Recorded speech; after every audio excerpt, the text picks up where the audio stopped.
Nabigla lang ako nung umpisa.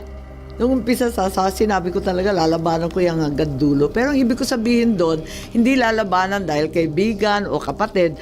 Lalabanan ko kasi ayoko ng gulo. Ayoko rin ng destabilization, ng revolutionary government. Ayoko ng Bongbong resign. Ayoko ng ICC. Anumang gulo ayoko. Dahil ang hirap-hirap na ng buhay, pwede ba? Bumalik na tayo sa totoong problema ng tao.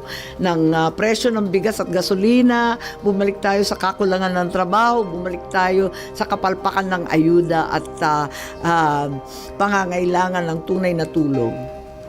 By lalabanan, ano po yung action na gagawin po ninyo about Well, ibig ko sabihin na ayokong sumapi at tututulan ko lahat ng gulo. Ayoko nang magulo eh.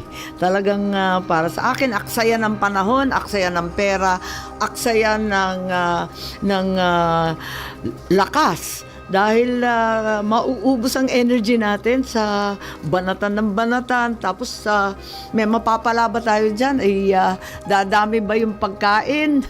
Mumura ba ang presyo? Magkakaroon ba ng trabaho yung mga kabataan? Wala naman eh. Kaya para sa akin, wasting time.